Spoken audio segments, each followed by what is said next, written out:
Davien, thanks for coming onto the show. Now, you and your team, you all run the viral Instagram page, Jackfroot, but I also know that you guys do a lot more than post on IG. Can you tell us what Jackfruit is and how you guys got started posting about topics related to Asian communities? So Jackfruit has actually been on a long journey of it started about 8 years ago in 2008. Mm-hmm. 2012.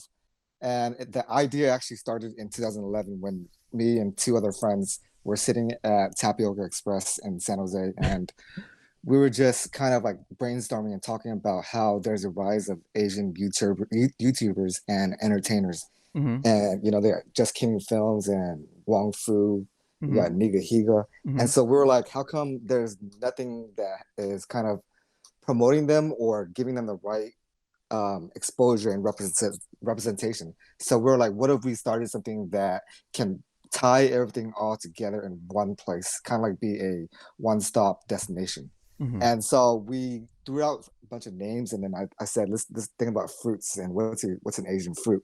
Mm-hmm. And then one of the guys said, let's do jackfruit. And then one of the other guys said, let's change the spelling. So we added two O's because of uh, roots, as in like it represents our culture. Oh, okay. Nice, nice. Yeah. And then so 2012 it launched, and we started a website, and we had like 12 or 13 contributors. And at one point one of the writers on our team was like, hey, my uncle is this doctor, he's an anesthesiologist. And Mm-hmm. he was like, yeah, I'm interested in what you guys are doing and I want to invest. And so I was like, whoa, I didn't expect that, right? Mm-hmm. And I was like, how much does he have to play with? Mm-hmm. And he said a couple million. I was like, all What the right. fuck? So we're like, shit. So for about 2 months, I put together a whole business plan and presentation and everything, and then we set up like these meetings with him and started kind of like going back and forth and really pitching and presenting to him what our vision was. Mm-hmm. And long story short, after like 2.5 months of entertaining him, like we used to bring him to the clubs because we worked closely in the nightlife and entertainment industry back then, and we were like flying in artists, singers, and models and everything, right? Wow. So we gave him a taste of this different lifestyle that he never had. Mm-hmm. And so in the end, we settled with something like 300,000 that he wanted to invest in for, I forgot what the deal was. Mm-hmm. And he gave us the green light. We signed everything, and we Mm-hmm. made an announcement, right? Mm-hmm. And then 3 or 4 days goes by, and he calls me. It's like, Davien, I need to talk to you. I can't do it. And I was like, I can't do what? And he's like, I can't, I can't move forward. I don't know. He basically got cold feet, right? Oh shit. And so I was pissed. I was like, you wasted our time this whole damn time. Uh-huh. And so, he removed me off Facebook and LinkedIn and everything because he was scared, Yeah, yeah. And so that was kind of like a point where a lot of the morale on the team started to kind of it went down, and Mm-hmm. there was other like conflicts and issues. And so I was like, you know what? I started like beefing and having internal conflicts with one other partner, Mm-hmm. and so I was like, you know what? I'm gonna just focus on my other video and film business. And so everyone kind of went their separate ways. So Wow. in a sense, I let it die on purpose. Uh-huh. And then in 2017, the years went by, and I was like, you know what? I can't let this name die. So I decided to slowly bring it back while juggling all these different projects, and now we're here. Wow. So you had really this huge opening moment where you're like, okay, there's this opportunity. This dude is stacked, and then he gets cold feet, and then I Yeah. can imagine like, you know, building up to that moment, and then when he has that cold feet, like, what was that period like where you know, where you took that break? Like, how did you feel? So, yeah, that year was very 2013. The end of that year was very stressful. It's kind of like, damn, I put all this time and energy into this, and Mm-hmm. now it's kind because at first it's more like a passion project in a sense, Mm-hmm. and then we're it's like a small startup, but we didn't know what the hell we're doing and no direction, and so we're learning as we went, right? Mm-hmm. And after 2013, I have my other business that I was working on. So in like as 2014 and 15 went by, every year I would get like it's always in the back of my mind, and I just couldn't let it go, and it ate me up in a sense to where like I felt guilty, right? Mm-hmm. So as I was growing the other business, I started getting like a lot of anxiety just because I was like, this isn't the direction that I really wanted to go, you know? Mm-hmm. Mm-hmm. And so something kept pulling me back. And finally, it just finally started happening one day with like, there's like all these signs and all these like things that just kept popping up and all these stories. And Mm-hmm. I was like, it ate me up. So And finally, no, go ahead. yeah. And finally, it pulled me back into where like, I feel like I needed to take this role on to help the world out or something. Yeah, like you had sort of a responsibility because you noticed that all these things were happening. Yeah, and if I didn't step up, who would, right? There's other people. You got Next Shark, you got Asians Never Die, and other platforms. But I feel like we need more voices, you know? Yeah. Now, one of the topics that Jackfruit and the LLAG community have in common is our outspokenness when it comes to racism against people of color. You know, whether it's Asian or Black or Latino, we make it a point to highlight these cases of injustice and racism. However, I know I can't speak for both of us, but I always, I didn't always talk about this stuff. Like there was a time when I was a lot more unaware of this shit. I didn't have the platform or the confidence to speak on it myself. But I think for a lot of us, there is just this turning point. For you, when did you specifically start speaking up about racism and all these issues? Was there like a specific case or an incident in your life or in the news that made you want to stand up and speak? So let's go back to when I was in third to fifth grade. I Mm-hmm. remember growing up, there was like this white boy and a couple other kids, like Black kids. They would make fun of me or like, "Oh, what'd you bring to lunch today?" You know, like they'll make fun of some of the things I wear, Mm-hmm. and it got to this point where I was like, "Damn, I feel like I don't want to be Asian anymore because it's not cool, or it's like I'm getting made fun of." Mm-hmm. And in fifth grade, this white boy named Matt Wilson. He um, he kept picking on me, and one day he punched me in the chest. And then I got so furious, right? But then Mm-hmm. out of nowhere, my half Filipino, half white friend, he's a black belt by then, Mm-hmm. kicked him in the face, like bam. Oh And shit. so from then on, I was like, because he was my best friend at the time, and I didn't see him there. But then he saw what he did, and he defended me. Mm-hmm. And I was like, holy shit. And then from that on, I kind of remembered like I'm gonna be proud to be Asian in a sense, and I'm not gonna be afraid of these people that are bullies picking on Asians. And then I think from that moment, something kind of carried me throughout middle school and then high school till this very day. And then there's another incident when I was 18 or 19, before I was like first or second year of college. Mm-hmm. I never declared my major yet. It was like some bullshit health Mm-hmm. science or some shit. And Mm-hmm. then one day I saw a girl had a book that said advertising. And so I was like, what is that? What major is that? And I looked into it and I changed my major. Mm-hmm. And then one day my dad was at work. He called home. He's like, so what? Did you figure out what you wanted to major in? And I was like, yeah, I'm going to do advertising and marketing. And he goes, why? You're Asian. You can't do that.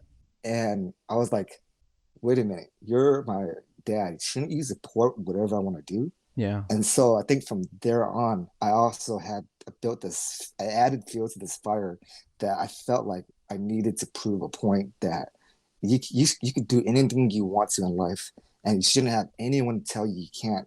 And it shouldn't be because of your skin color or where you're from. And Yeah. so, bam, next thing you know, Jackfroot came. So it's crazy. It's kind of like a trickling, like a river that led to this Yeah. So just a number of like moments events. in Yeah. your life that kind of just strung together and sort of just Jackfruit sort of became the result of all that. Yeah. Now, I think a lot of folks who come to our pages, it can oftentimes seem like all we do is talk about doom and gloom and depressing shit, which I think a lot of folks oftentimes forget that the opposite side of calling out white supremacy and racism is also an undying love for your community. Yeah. When it comes to the Asian American community, what issues matter to you the most? Like what's sort of on your radar? What do you think needs to change? I think the first thing that needs to change, which is going to be, I don't know if it's going to happen in a long time, but um, we need more representation, and we need the news and media outlets to give us more exposure. Because so to my other partner Kai, he's always saying we're not trying to segregate, we're just trying to integrate, right? And Hmm. to me, I'm like, we're just trying to get on the same playing field as blacks, Latinos, and whites, right? They've been here, like Latinos, they've been here longer. They have all their networks, and then blacks they got BET, but Asians we don't. We barely got Crazy Rich Asians and Parasite the movie, right? Hmm. And then bam, Corona hit and wiped it all away. So Hmm. we're still behind in so much media that we don't get as much love. So what I want to see change is we finally have Asians on the same page and finally speaking up and aligned where let's push and promote each other, because by us fighting for this equality, then the next thing we can do is finally fight for ending racism by uniting other um, communities, right? Hmm. Blacks, browns, and bring them together. But it's going to be a challenge. So one of the things that I know that a lot of Asian communities talk about is media representation, and it's something that I've talked about a lot. But oftentimes, one of the follow-up questions that we don't often ask is what types of Asians should be represented. So, like a huge component of seeing a lot of these changes that we're talking about come to life is through media representation. And I know that you probably remember, but like it wasn't that long ago when Asians didn't have anybody on TV. Like Crazy Rich Asians and Fresh Off the Boat and all that stuff. Like 10 years ago, that wasn't a thing. But now we've sort of crossed this threshold where we're starting to get more roles. Um, like, what types of stories do you think need to be represented? Because we're there's always this discussion of we need more representation, but what type of representation? Like, what do you think we're Um, not paying attention to enough? I think there's a lot of up and coming artists and talents, right? Singers, rappers that are there. Like we got Higher Brothers, the whole 88 Rising, uh, Rich Brian, Mm-hmm. a lot of new singers that are on the rise that are still kind of like not shown. A lot of people know about them, Mm-hmm. but they're not on billboards, and they're not on like what else like in the award shows and stuff like that. Mm-hmm. Even in when Parasite won an award, people were bashing out and hating, right? Mm-hmm. So they're on top of that, like I say in arts entertainment, and then there's just so much other mediums that we can start attacking. I can't think about it right now, but Yeah. yeah. Yeah, I think like on the topic of media representation and sort of what you were going back to about other communities having their platforms. I guess one of the ways that I've looked at it is, you know, um,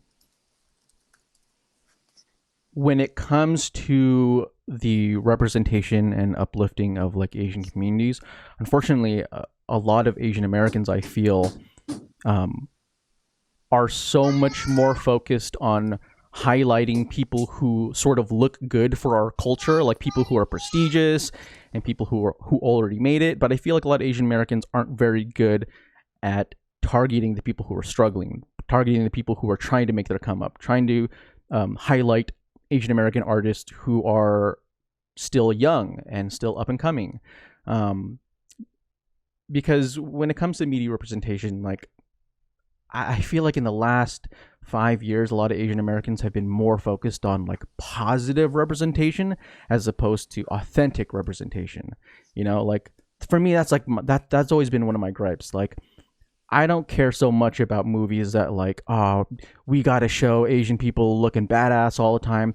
I'm more interested like I want them to show and portray like what it was like for Asians in Eastside San Jose, you know? Yeah, yeah, the Because real stuff. yeah, because it's not even to say that like, oh, we need to have trauma porn and oh, like it's just all Asian people suffering or anything like that, but it's just like we need to show things that are more Raw. authentic to our, exactly, more raw. Like I don't know if you saw that movie directed by Justin Chan called Gook. Yep, I saw that. Yep. Yeah. And so I liked how that movie, it doesn't pull any punches. It doesn't let Asian people off the hook in the fact that like, hey, their involvement in the LA upheaval and their conflicts with black communities, like there was shit going on, but they were honest about it, holding them accountable, but also showing them as like real people. And that's one of the things, at least for me, that I think is really important, is not just showing Asians doing awesome things, but showing sort of the full scope of the Asian American story. Yeah. And speaking of Asian American history, I'm sure it's Asian American and Pacific Islander Heritage Month.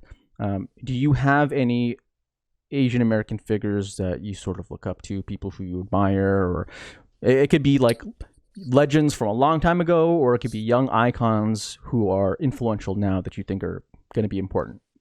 I remember 10 years ago, Kung Lee, the Vietnamese MMA fighter, he was probably a very strong, prominent figure that represented Asians because he's one of the first that did something that no one else really did. And he opened the doors and really paved ways. I did an interview and I've been talking to him a lot the past 2 months and hearing more of his story. But he's definitely an inspiration. Let me think. I think some of the actors out there like John Cho. Who else is there?